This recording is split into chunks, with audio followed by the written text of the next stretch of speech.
Ketika dunia tenggelam dalam kepanikan, satu pertanyaan menggantung di udara. Kapan vaksin ditemukan? Seluruh planet menunggu harapan kecil di tengah kegelapan. Peneliti, laboratorium, universitas, dan perusahaan bioteknologi semuanya berlomba. Bukan hanya perlombaan sains, tapi perlombaan melawan waktu. Perlombaan antara kehidupan dan kematian. Inilah kisah paling dramatis dalam sejarah kedokteran modern. Ketika ilmuwan menyadari kita butuh vaksin dan kita butuh sekarang juga. Awal 2020, ketika dunia masih bingung apa itu virus baru ini, para ilmuwan sudah tahu satu hal. COVID-19 tidak akan hilang tanpa intervensi besar. Vaksin bukan sekedar kebutuhan, tapi satu-satunya jalan keluar jangka panjang. Biasanya, vaksin membutuhkan bertahun-tahun, bahkan 1 dekade untuk dikembangkan. Namun, pandemi memaksa dunia melakukan sesuatu yang tidak pernah terjadi sebelumnya. Membuat vaksin dalam waktu kurang dari 1 tahun. Sesuatu yang sebelumnya dianggap mustahil. Begitu sinyal bahaya global muncul, raksasa-raksasa dunia biotek bergegas masuk ke medan perang. Beberapa nama akhirnya mendominasi berita. BioNTech, perusahaan kecil Jerman yang kemudian bekerja sama dengan Pfizer. Moderna, startup biotek AS yang sudah lama meneliti teknologi mRNA. Oxford, AstraZeneca. Sinovac dan Sinopharm. Sputnik V dari Rusia. Johnson dan Novavax. Dan di belakang layar ratusan tim riset dari seluruh dunia bekerja selama 20 jam sehari. Bukan hanya perusahaan besar, laboratorium, universitas pun ikut serta. Perlombaan ini bukan sekedar ilmiah, tetapi geopolitik, ekonomi, dan kemanusiaan. Terobosan teknologi mRNA adalah harapan baru. Sebelum pandemi, teknologi yang disebut mRNA sebenarnya belum pernah digunakan untuk vaksin massal. Teknologi ini masih dalam tahap riset panjang, tapi pandemi memaksa dunia untuk mengambil langkah berani. Cara kerjanya tidak memakai virus hidup atau dilemahkan. Sebaliknya, mRNA membawa instruksi. Tubuh membaca instruksi itu. Tubuh membuat protein kecil, sistem imun bereaksi, dan tubuh membangun pertahanan. Hasilnya, teknologi ini memungkinkan pembuatan vaksin yang sangat cepat, hanya dalam hitungan bulan. Disinilah Moderna dan Pfizer BioNTech mulai melesat ke depan. Biasanya, uji klinis adalah proses lambat. Fase pertama keamanan, fase kedua dosis, fase ketiga efektivitas dan skala besar. Pandemi membuat semuanya dipercepat secara luar biasa, tetap dengan prosedur ilmiah, tetapi dengan logistik super intensif. Ribuan relawan ikut serta dalam waktu singkat, data dianalisis cepat, fasilitas produksi disiapkan bahkan sebelum vaksin lulus uji. Regulator kesehatan bekerja non-stop. Laboratorium bekerja seperti dunia perang. Siang dan malam tidak ada bedanya. Lampu menyala terus, peneliti tidur di kantor, email dan video call tiada henti. Ini adalah salah satu mobilisasi ilmiah terbesar dalam sejarah manusia. Hasil awal yang mengejutkan dunia. Akhir 2020, berita yang ditunggu seluruh planet tiba. Beberapa kandidat vaksin menunjukkan hasil uji klinis yang sangat menjanjikan di fase besar. Dunia bernafas lega. Untuk pertama kalinya sejak Januari 2020, ada cahaya di ujung terowongan. Pasar saham global bereaksi. Negara-negara mulai mempersiapkan logistik penyimpanan. Rantai distribusi global mulai bergerak. Dan media di seluruh dunia menayangkan satu headline yang sama. Vaksin pertama siap digunakan. Membuat vaksin saja sudah sulit, apalagi mendistribusikannya. Itu misi yang jauh lebih gila. Sebagian vaksin perlu disimpan pada suhu rendah ekstrim. Negara yang infrastrukturnya terbatas menghadapi tantangan besar. Semua orang terlibat. Maskapai penerbangan, truk berpendingin, gudang penyimpanan, angkatan militer, perusahaan logistik, rumah sakit, klinik kecil, relawan, serta pemerintah daerah. Vaksin bukan lagi sekedar produk medis, tapi operasi global berskala militer. Dunia mengantri. Di akhir 2020 dan awal 2021, momen bersejarah terjadi di berbagai negara. Orang pertama di setiap negara menerima suntikan vaksin. Gambar mereka menjadi simbol era baru. Seorang perawat, seorang nenek, dan seorang pekerja kesehatan.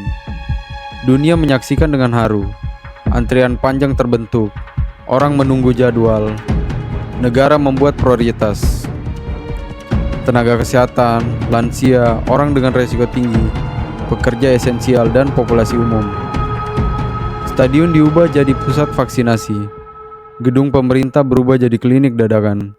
Semua bergerak. Perlombaan vaksin bukan hanya soal sains, tetapi juga diplomasi, kebijakan negara, distribusi tidak merata, akses bagi negara berkembang, perbedaan kemampuan logistik, perang opini publik, debat tentang kebijakan pandemi. Beberapa negara kaya memesan vaksin dalam jumlah besar. Negara lain harus menunggu lebih lama. Organisasi Kesehatan Internasional mendorong kerjasama global. Namun, realitas politik membuat prosesnya tidak merata. Tetapi, meski penuh tantangan, vaksin tetap menyebar ke seluruh penjuru dunia. Efeknya mulai terlihat. Beberapa bulan setelah vaksinasi massal dimulai, dunia mulai merasakan dampaknya. Rumah sakit tidak sepadat sebelumnya. Kelompok rentan menjadi lebih terlindungi. Kegiatan ekonomi perlahan dibuka. Sekolah mulai tatap muka dan perjalanan internasional mulai dibuka. Ini adalah titik balik awal dari fase pemulihan global.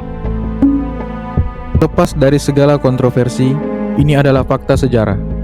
Pandemi COVID-19 menghasilkan inovasi medis tercepat dan terbesar dalam sejarah manusia. Teknologi baru lahir, riset ilmiah melompat jauh ke depan. Dunia belajar bahwa dengan kolaborasi global, kita bisa melakukan hal luar biasa. Perlombaan vaksin tidak hanya menyelamatkan nyawa, ia mengubah masa depan kedokteran selamanya. Ketika jarum suntik pertama menembus kulit orang pertama di dunia, itu bukan sekedar vaksin. Itu adalah simbol harapan, simbol kebangkitan, simbol bahwa umat manusia ketika berada di ujung tanduk selalu menemukan cara untuk bangkit. Virus bisa membunuh tubuh, namun disinformasi membunuh kepercayaan. Di tengah pandemi terbesar abad ini, dunia tidak hanya berperang melawan COVID-19. Dunia berperang melawan pandemi kedua, infodemik. Wabah informasi yang kacau, berisik, dan saling bertentangan. Dalam bab ini, kita akan masuk ke kegelapan lain dari sejarah COVID. Ketika ketakutan, politik, internet, dan emosi manusia bercampur, meledak menjadi kekacauan informasi global yang tidak pernah terjadi sebelumnya. Ketika pandemi dimulai, semua orang ingin tahu sesuatu. Apa virus ini? Bagaimana cara mencegahnya? Kapan berakhir? Namun, masalahnya, jawaban belum jelas. Tetapi internet sudah penuh dengan klaim.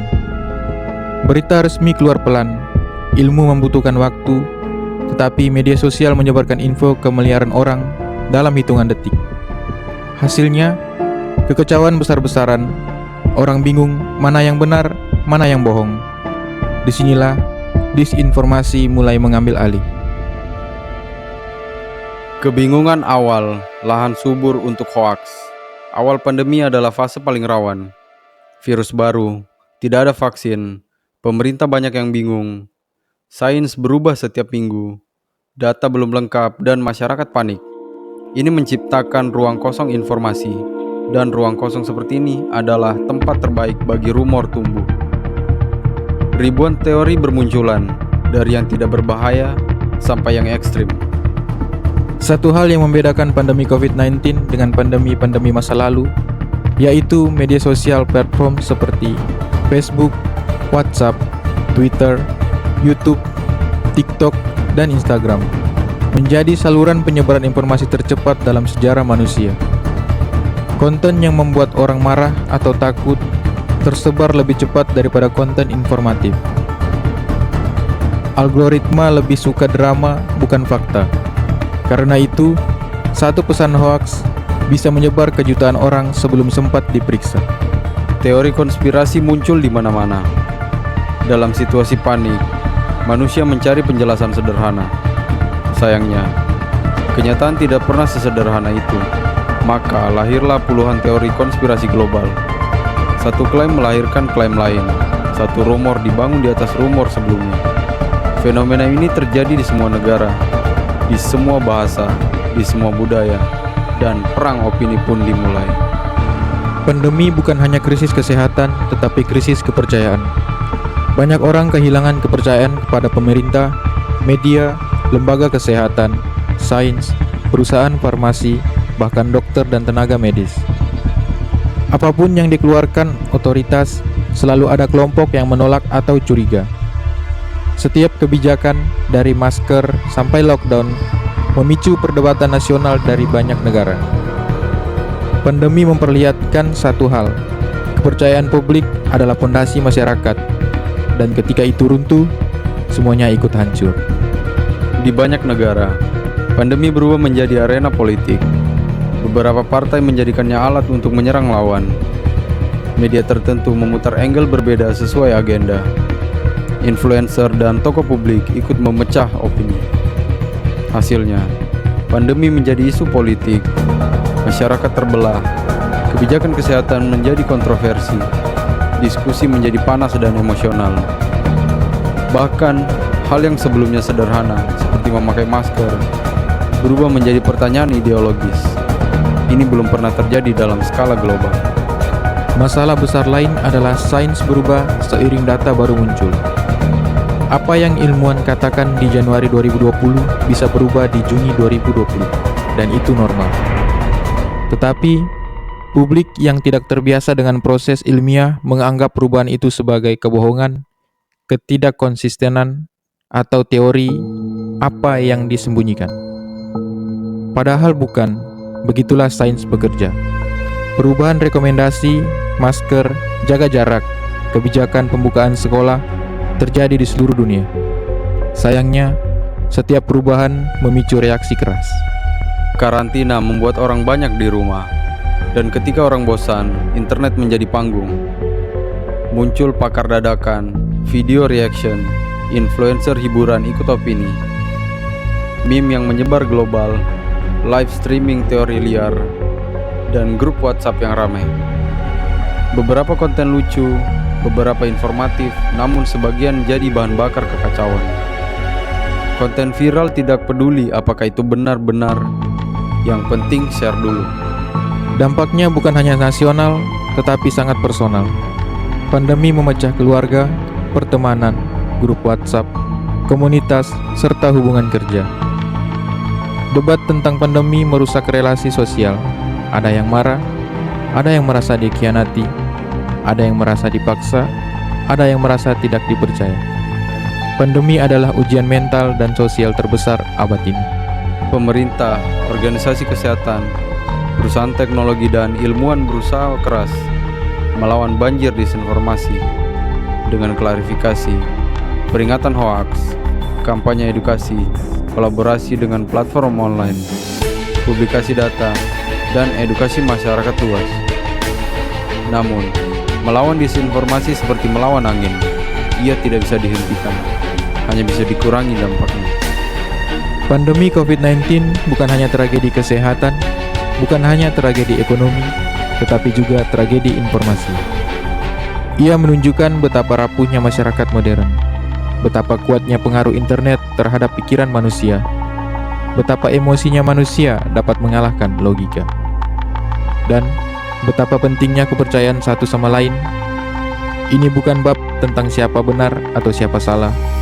Ini bab tentang bagaimana masyarakat bereaksi ketika dunia kacau.